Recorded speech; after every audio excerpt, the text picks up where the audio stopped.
السلام علیکم ورحمۃ اللہ وبرکاتہ۔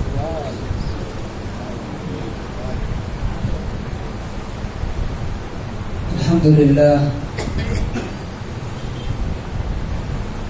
نحمده ونستعینه ونستغفره ونؤمن به ونتوکل علیہ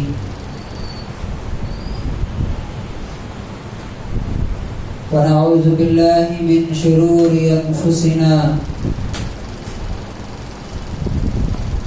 ومن سیئات اعمالنا من يهده الله فلا مضل له ومن يضلله فلا هادي له ونشهد أن لا إله إلا الله وحده لا شريك له ونشهد أن سيدنا ومولانا محمدا عبده ورسوله أما بعد فأعوذ بالله من الشيطان الرجيم بسم الله الرحمن الرحيم يا أيها الرسل كلوا من الطيبات واعملوا صالحا إني بما تعملون عليم وقال النبي صلى الله عليه وسلم لا يدخل الجنة جسد غزي من حرام۔ حضرات گرامی، اللہ تعالی سورہ آل عمران آیت نمبر 185 میں فرماتا ہے کل نفس ذائقۃ الموت، ہر جاندار کو موت کا مزہ چکھنا ہے۔ زندگی کا مزہ تو چکھ رہے ہیں، زندگی کیسی ہے یہ تو معلوم ہے، لیکن موت کیسی ہوگی یہ بھی بہت جلد معلوم ہو جائے گا۔ موت کی تکلیف تلوار کے کاٹنے سے زیادہ اور گولی مارنے سے زیادہ ہو۔ تو اللہ تعالیٰ کہتا ہے کہ جتنے تم زندہ ہو تم سب کو موت تو ضرور آنے والی ہے، تمہاری زندگی کا خاتمہ تو ضرور ہو جائے، لیکن جو اس سے آگے کی بات ہے وہ یہ ہے کہ وَإِنَّمَا تُوَفَّوْنَ أُجُورَكُمْ يَوْمَ الْقِيَامَةِ، تم زندگی میں جو کچھ کر رہے ہو،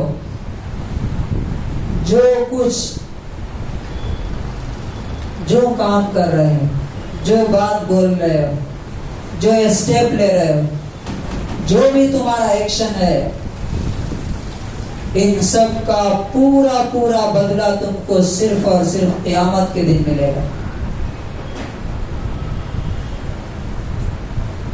تو جب تم کو بدلہ دیا جائے گا تمہاری زندگی کے کاموں کا، تو دو ہی چیزیں ہو سکتی ہیں، یا تو تمہاری یہ زندگی تمہیں جنت میں پہنچا دے گی،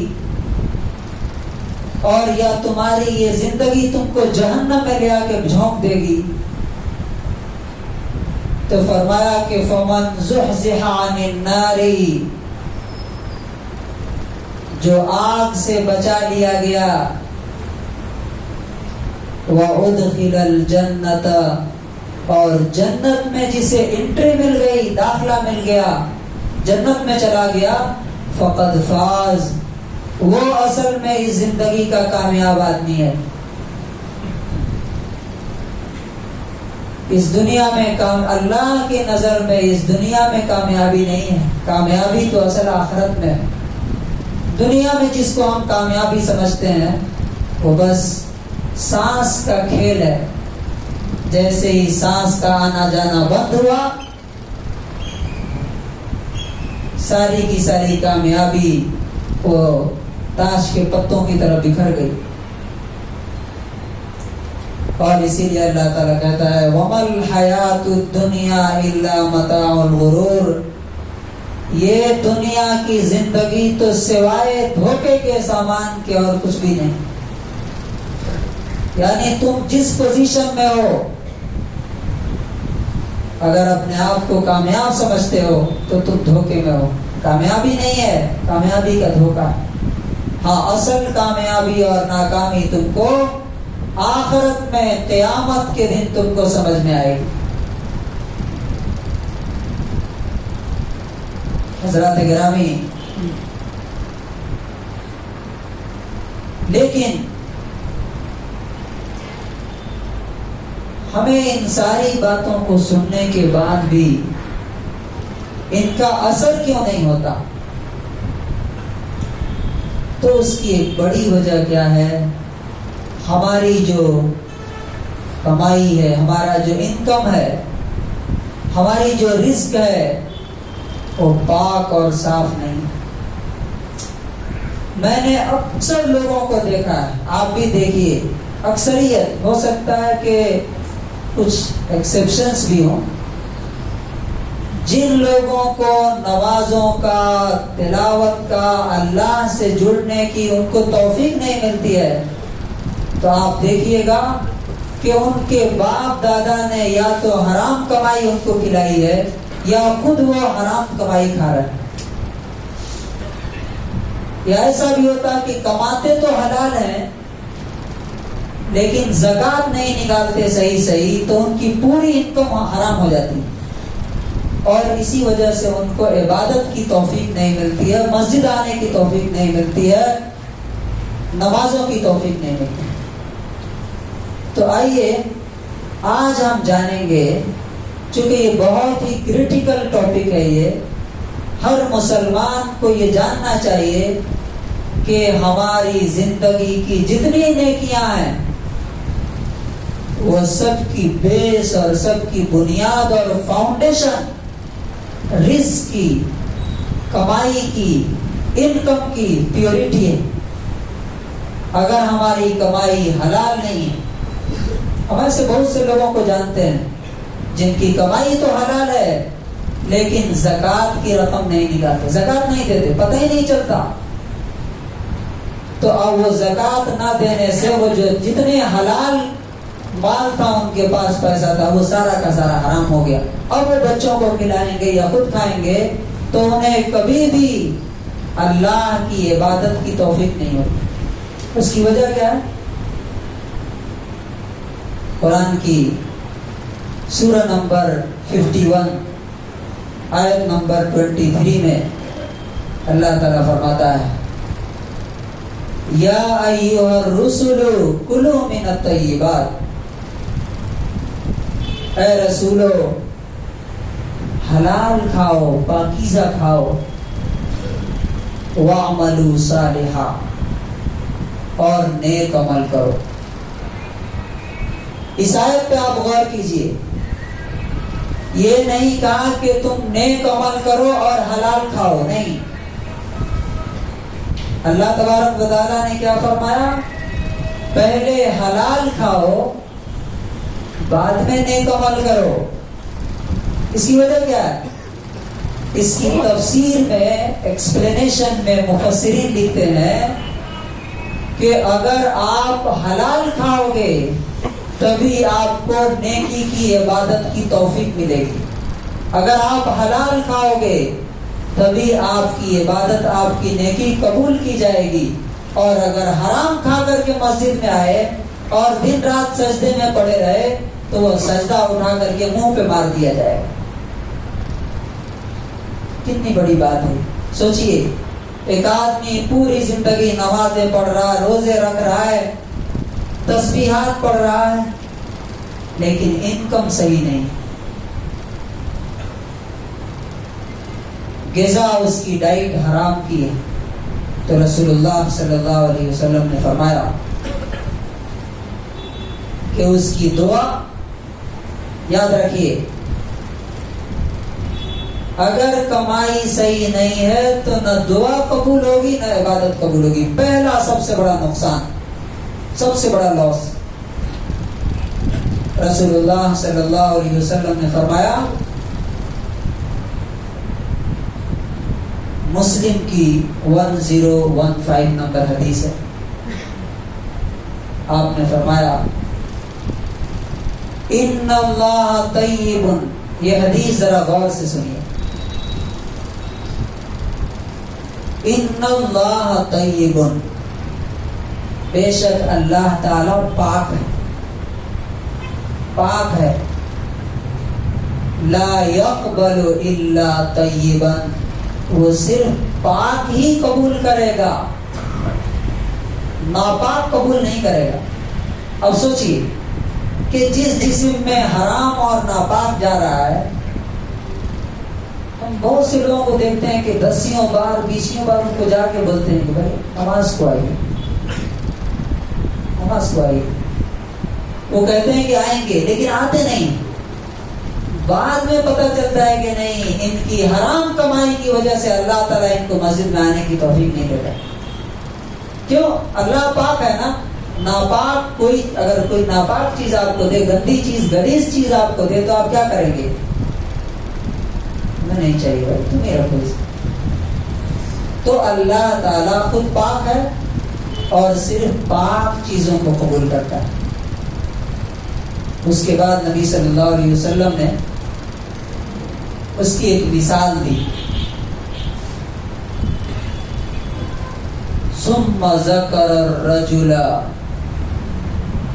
اللہ کے رسول نے ایک شخص کے، ایک آدمی کے بارے میں بتایا، یطیل السفر، بہت لمبا سفر کر کے، بہت لمبی لانگ جرنی کر کے آیا. کہاں؟ اللہ کے گھر میں. مکہ پہنچ گیا، خانہ کعبہ میں. کس حال میں پہنچا ہے؟ اشعث اغبر، بال بکھرے ہوئے، جسم پہ مٹی اور دھول لگی ہوئی. اس کے بعد وہ آسمان کی طرف ہاتھ اٹھاتا ہے. کہاں؟ اللہ کے گھر میں، ادھر ادھر نہیں، اسلامک سینٹر میں نہیں، اللہ کے گھر میں پہنچتا ہے لمبا سفر کر کے، اور جا کے کہتا ہے یا ربی، اے میرے رب، یا ربی، اے میرے رب، یہ دے دیجئے، وہ دے دیجئے، یہ قبول کر لیجئے.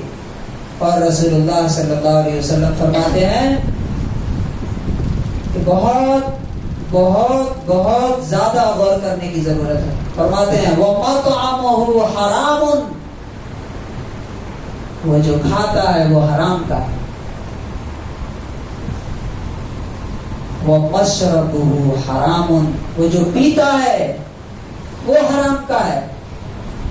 وَمَلْبَسُهُ حَرَامٌ، اور جو اس کے جسم پہ جو لباس ہے، جو ڈریس ہے، وہ حرام کا ہے. رسول اللہ صلی اللہ علیہ وسلم فرماتے ہیں فَأَنَّا يُسْتَجَابُ لِذَلِكَ، اب ایسے بندے کی دعا اللہ تعالیٰ کیسے قبول کرے گا؟ سوچئے، لمبی دوری سے گیا اللہ کے گھر میں، وہاں جا کر کے، آپ کو معلوم ہے نا حدیث میں ہے کہ خانہ کعبہ کو دیکھ کر کے جو پہلی دعا آدمی کرتا ہے وہ قبول ہوتی ہے. یعنی اگر آپ پہنچے مکہ اور دیکھ کر کے پہلی دعا جو کریں گے، نبی صلی اللہ علیہ وسلم نے فرمایا کہ اللہ قبول کرتا ہے. وہاں کعبے میں جا کے بھی اس کی دعا قبول نہیں ہوتی ہے. کیوں؟ اس لیے کہ اس کی کمائی حرام کی، حلال نہیں. یہ تو ایک بات ہوئی. پہلا نقصان سب سے بڑا کہ آپ، اچھا پچھلے دنوں ایک صاحب بتا رہے تھے کہ ہماری آبادی کا، ہو سکتا ہے کہ ان کا اندازہ کچھ اوپر نیچے ہو، 80% لوگ سود کے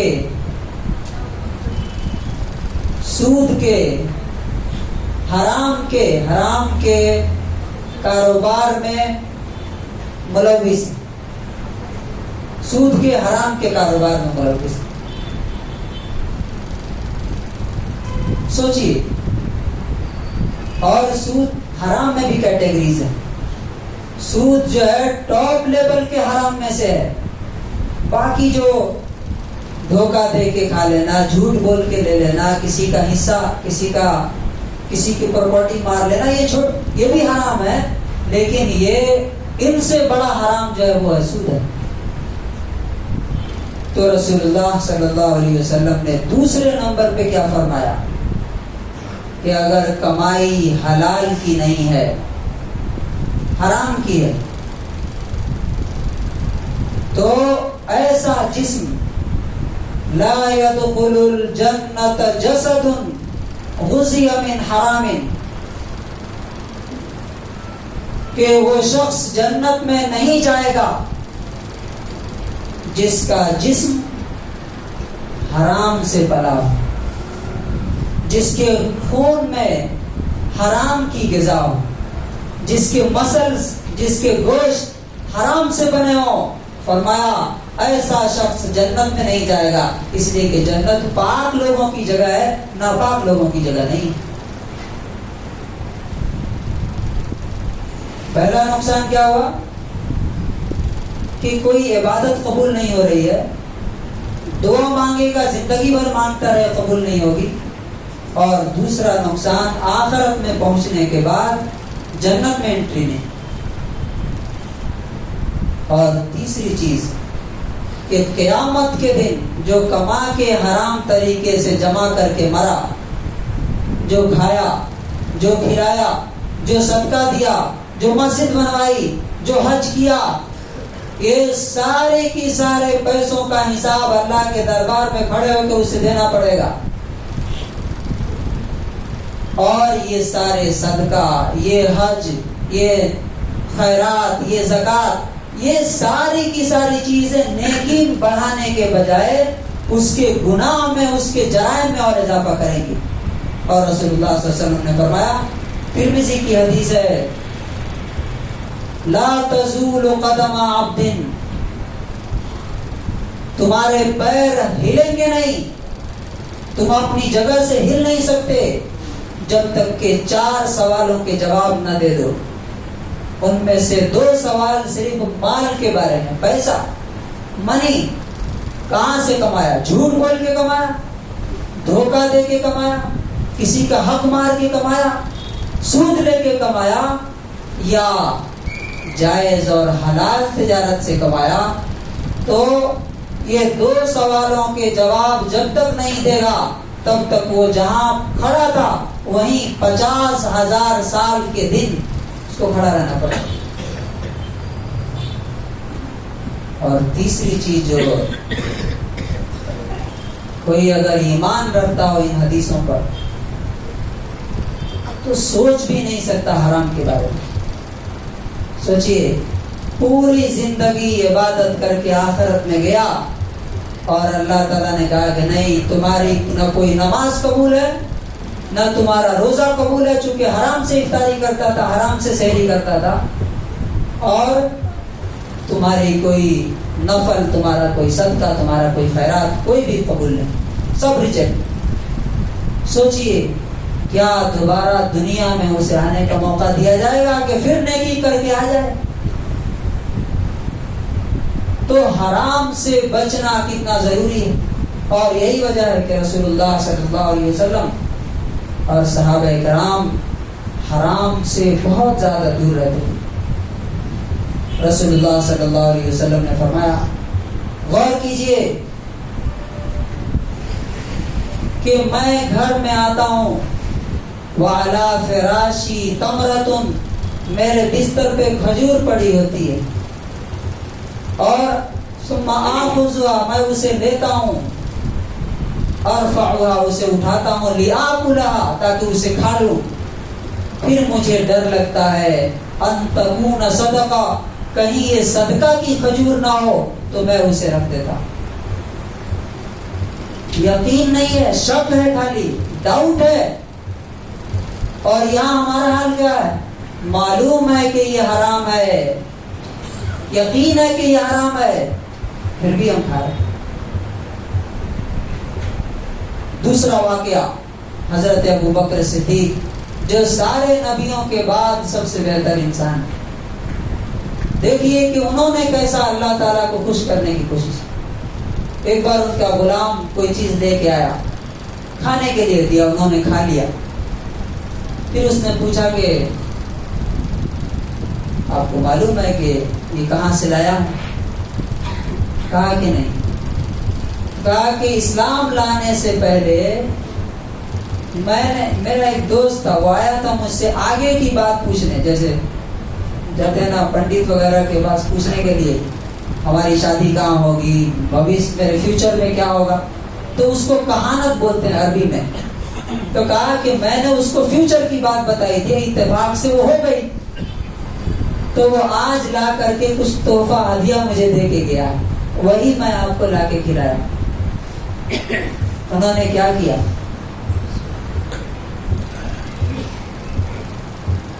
منہ میں انگلی لگائی اور طے کرنا شروع کیا.